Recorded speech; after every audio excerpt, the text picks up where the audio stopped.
G'day guys.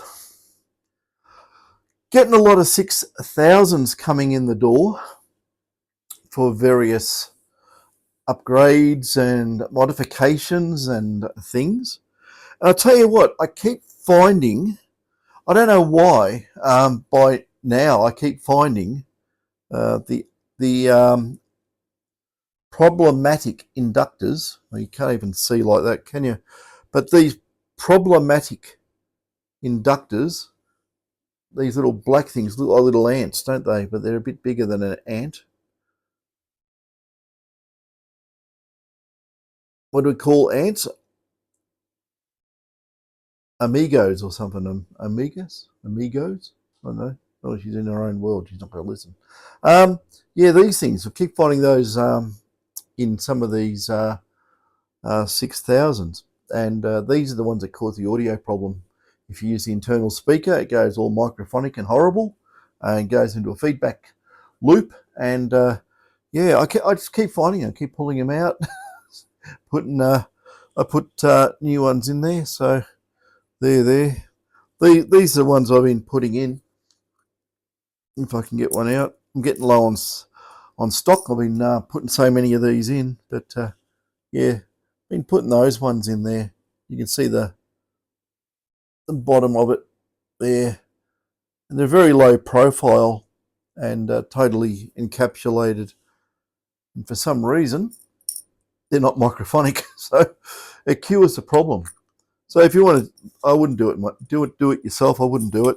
If you're going to do it yourself, you want something like this.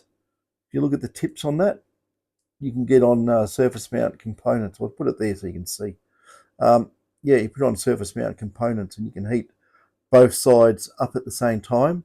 And when it heats up, you just lift the part off, and then you use a hot air tool to heat the board, and then heat the new parts and have some fresh solder and flux under it, and it all goes together. But definitely been getting a lot of sixes in lately.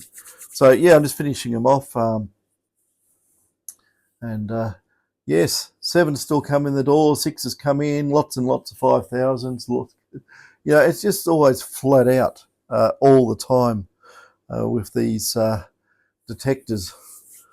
I've been hoping that, actually, what day is it today? Wednesday, beauty. I'm hoping to go out on Friday, guys. There's a couple of fellows said that they'd like to go and do some testing on Friday. Friday is meant to be a good day, and the ground should have dried out by then.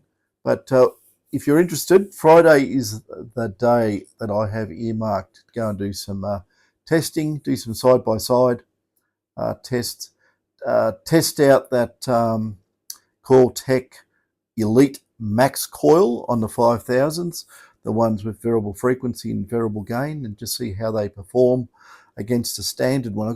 We've got plenty of standard ones at the moment, so there should be no problem there. And yeah, if you got, I don't know what detectors you got, but if you got standard sixes and sevens, bring them as well. We'll do some side-by-side tests on those as well. So that's what I am thinking of. Yeah. So yeah, I have made a video about these things before, about the audio amp, and yeah, on the corner of the board there, that's the two little inductors there.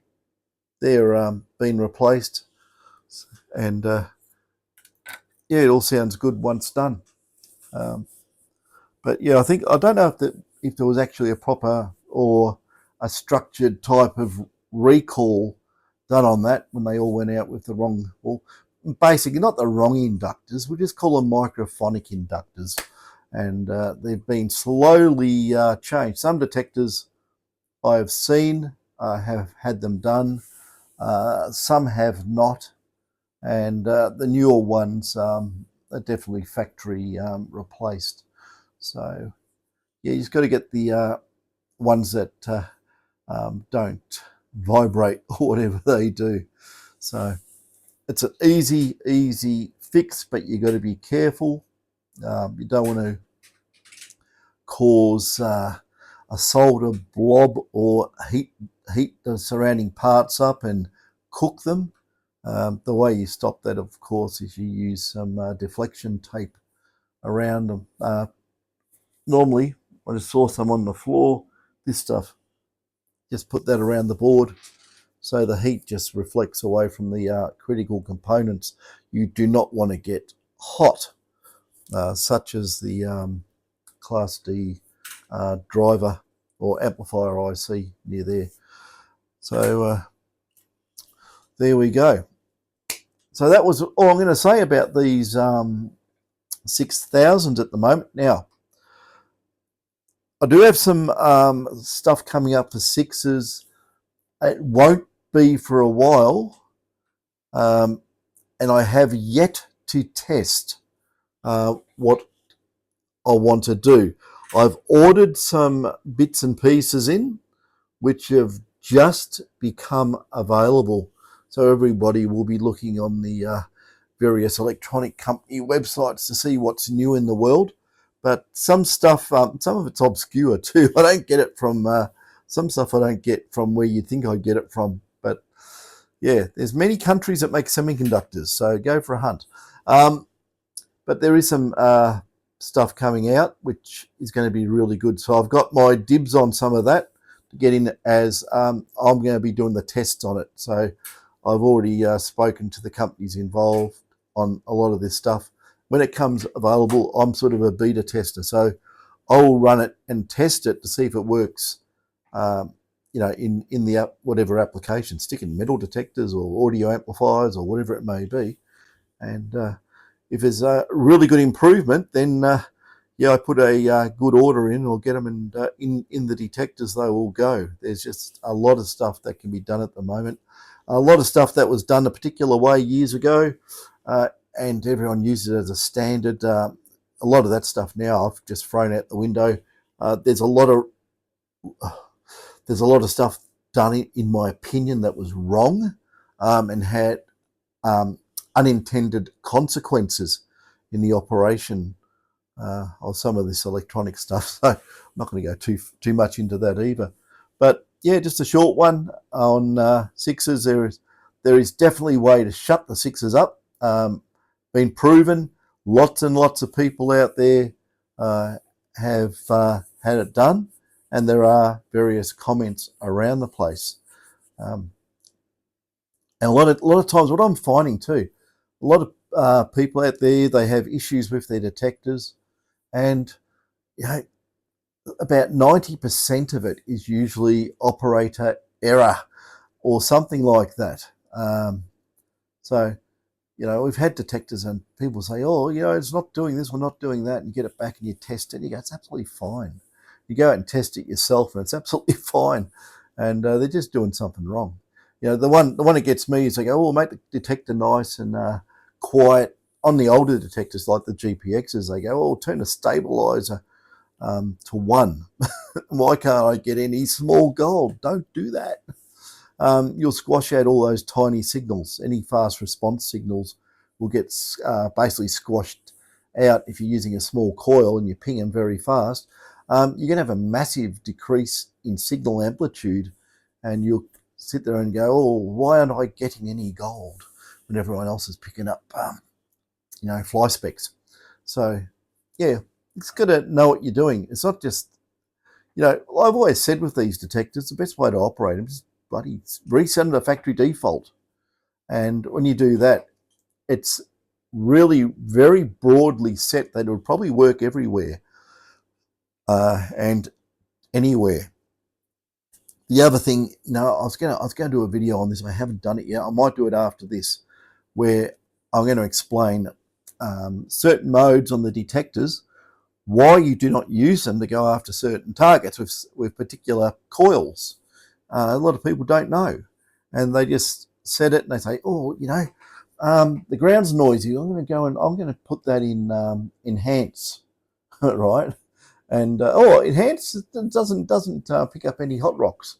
Yeah, I'll tell you some stuff about the other modes on detectors as well. So I will make another video about that, and I should do it now. It's a lot of, like I said in the previous video, I've got to work out a lot of stuff mathematically and then put it into terms people will understand.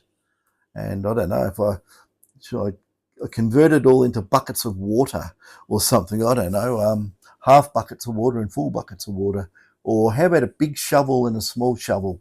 Something like that, you know, or a pick and a teaspoon. Yeah, I've got to try and I can't just go and do a whole heap of, you know, electrical mathematics stuff and go like this, because a lot of people just don't understand it, and I've got to put in the terms people can get their, you know, get their teeth into and grasp. So that'll be the next one I do anyway. But anyway, this is just a quick one.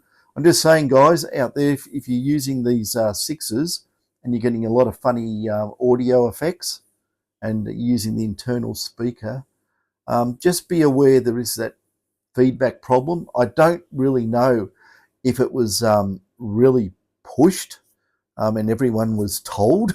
I don't know.